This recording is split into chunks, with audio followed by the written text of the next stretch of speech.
my beautiful people, welcome or welcome back to my channel. If you're new here, welcome to my channel. My name is Keke, and today we're going to be filming a perfume favorites.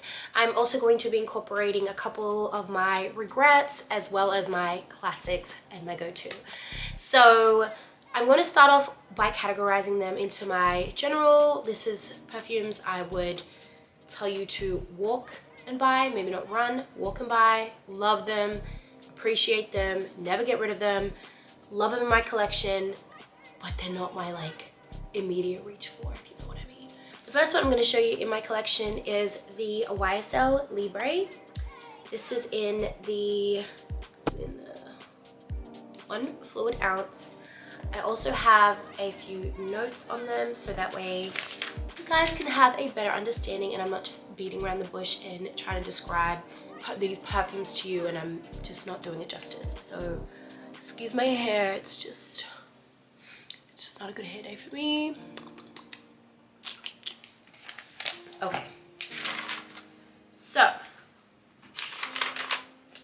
without looking at the notes, I actually am, even though I wrote everything down for each perfume, I'm gonna go ahead and just put them on the screen for you guys so that way we don't make the video too lengthy. So what I'm gonna do is I'm gonna describe them to the best of my ability and then I'm gonna put the factual, actual information on the screen. So without looking at the notes, and excuse my congestion in my nose, okay, it smells, first of all, really, really girly, sophisticated, very nighttime. Would wear this on a girl's night out, perhaps a date. It's very musky. I want to say it almost has an undertone of tobacco, which I know sounds really weird. And if you ever smelled Rihanna Rebel Fleur, it's the one that's like shaped like a, like that. Shaped like that, and it's gold and black. Very similar to that, just a little bit more expensive smelling. Yeah, so this is one of my go-tos. I've used quite a bit of it, as you can see. That's what's left, and I've slowed down on using it as much because I have ones that have overpowered my love for this. However, this is still a beautiful one. It's very much one of my go-tos. Actually quite nostalgic smelling it because it just reminds me of a period of time in my life and it's just bringing back all these memories now. And I could sit here and sniff it all day like a crackhead. Love. Now, the next one I'm going to show you is kind of similar in the aesthetic of it. Also similar in the smell of it. However, this one's a bit more sweet. This is the Michael Kors Gorgeous. Yes, this one is beautiful. The top notes in this one is mandarin, orange, bergamot, and I can't pronounce the last word, but it'll be on the screen. Definitely can smell the bergamot. Really, really nice. This is in 1 fluid ounce. I've used a decent amount of it. Kind of similar to YSL Libre, just a little bit more sweet and maybe could pass for a daytime scent. However, I would still reach for this at night. The next one I'm going to grab is the Giorgio Armani C. Also, the same black and gold aesthetic, sort of, kinda. Now this one is the sweetest one of them all. This one has probably the most hint of sweet candy, like floral-esque to it. More daytime, the most daytime out of the last two I've shown. Really, really nice. Very woody and vanilla-y, this one, and florally. I want to say this is more of a sweet take on a floral scent, so expect a bit more candy-like, a little bit more youthful than the other one. The other one's a bit more grown. This one's more youthful. So yeah, love this one though, and this is in the 1.7 fluid ounce, and this was retailed for $98, so love. The next one I'm going to reach for is a little bit more on the affordable scale in a way. I'm sure you can find the Versace Yellow Diamond in other stores, and I want to say they range from like $60 to $100. I think I got this one for $60. This one, The story behind this one is I smelt it on one of my co-workers, and she had come into the club one night and I was obsessed with the way she smelled. She smelled like she just stepped out of the shower. It smells super, super, super, super, super clean. I did reach for this for like a week, and then I felt like I was like, it's kind of weird to work with somebody and smell just like them, so let me not wear it as much. We no longer work together, but I'm just kind of over it at this point. So I just love the smell of this one. I just love that it's affordable, and it smells super clean. I'm all about that clean smell, and this is definitely a fresh floral scent. Go to, quick grab, know it's gonna be good, know everybody's gonna like it, not gonna give headaches. So yeah, that's a good one. The next one I'm going to show you guys is the one by Ellis Brook. This is, Ellis Brooklyn. This is in the shade, oh my god, Kiki, this is not a shade, Scent Salt. This is definitely capturing the essence of a salty, beachy, summery, hints of spice in it, a little bit peppery. It just smells like a surfer, a beautiful beach body surfer. I don't know how to describe it. Daytime as fuck. By the water, very summery. Love this one. Ellis Brook does have a few other scents, but this was definitely my favorite. I didn't have anything kind of peppery and spicy in my collection, and this was the first one I wanted to, I got my hands on, because I felt like everything was kind of too familiar, too similar, and I wanted something different, and this was definitely the one. This is also really, really nostalgic for me right now, because I did purchase this one around the time that I did start my YouTube journey, so it just reminds me of like my early YouTube days, and I'm still in my early YouTube days. However, it feels like I've like already grown so much from that, and I'm obsessed. I love the magnetic lid as well. The retail price of this one is $105, and this is in 1.7 fluid ounces. Okay, the next perfume I'm going to go ahead and show you guys is not actually a perfume. It's a body oil, a shimmering body oil, and it's the Tom Ford Soleil Blanc. Sorry if I'm mispronouncing that. This one doesn't really have too much of a smell. It's quite subtle, the smell, but you want that with a body oil. You don't want something that's overpowering, because you are putting it all over your body, and you don't want to like overpower your, like, and overdo it with the scent. So feel free to layer with this one. I like to take this one on vacation with me. I like to take it to the beach. I like to take it by the pool. I like to put it on my legs, my body, my arms. It is definitely not a sunscreen, so make sure you layer up with sunscreen if you're gonna be laying in the sun with it. But this is just goddess, it's just like a goddess-like glow. And I wanna say the smell, it's like summer skin in a bottle. That's the best way to describe it. It's just warm and subtle. That's how I would describe it. Like I said, I'm still gonna go ahead and put all the information on the screen, but this perfume is, well, this body oil is definitely one of my go-to, highly recommend. Take it everywhere with me. Only $100 as well. One of the cheaper alternatives, one of the more cheaper options to Tom Ford's perfumes. So get your hands on this one, run. The next perfume I'm gonna go ahead and show you guys is the Jo Malone Cordial Cologne. And this one is definitely unisex. It's definitely got a masculine twist to it. It can pass off as feminine and masculine.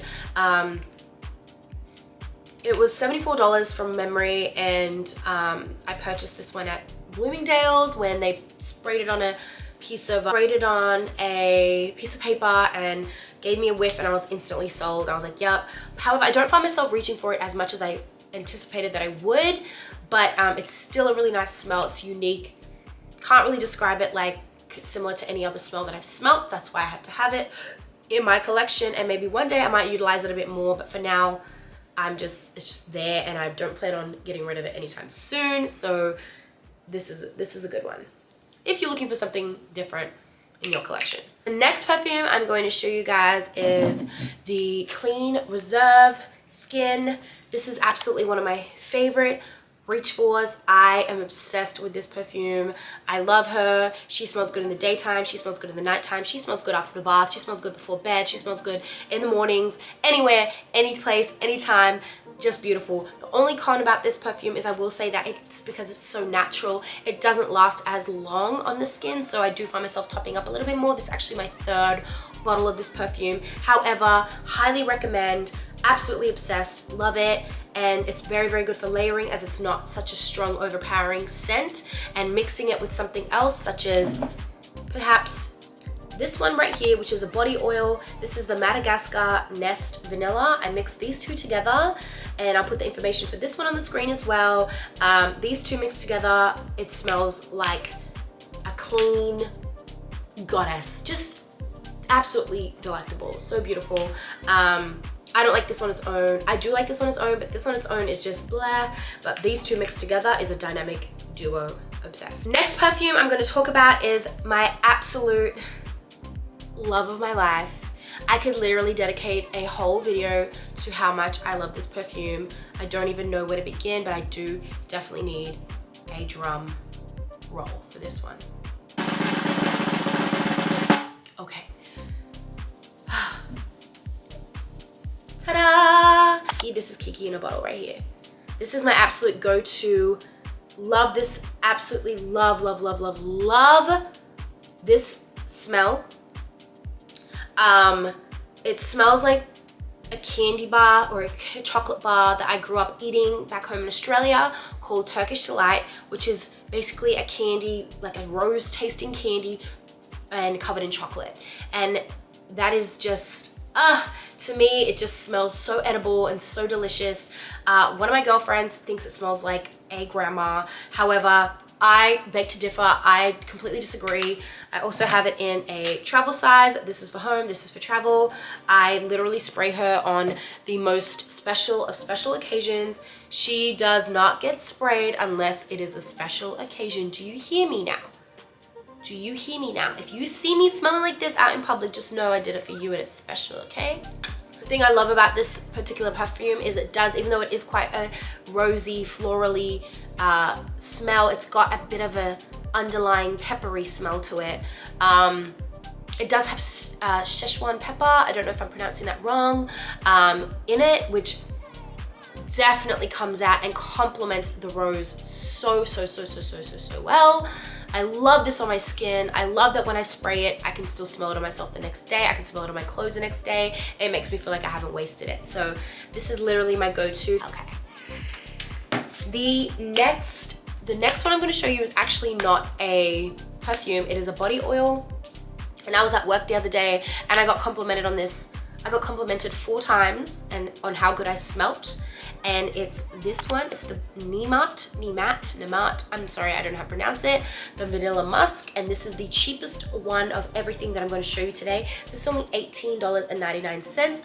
A little bit goes a long way. If you don't like Vanilla Musk, then you're not going to like this. But I'm a musky girl, and this is not musty. I'm a musky girl. And this I love. I am obsessed with this smell. One of my friends put me onto it and I have never looked back. I just smell so good. Lasts all day, all night, and when I was at work, everybody I went up to was like, hey, what can I get you? La, da, da, da. They're like, oh my God, you smell so good. I'm like, tell me I smell good, because that to me makes my heart smile. So this is just heaven sent. Cheap as hell, $19. Can't go wrong, can't beat it. Get your hands on it, guys. Okay. I am now going to move on to perfumes that I kind of low-key regret purchasing. One of the perfumes I'm going to show you, I didn't purchase with my own money, but if I did, I wouldn't be repurchasing it with my own money.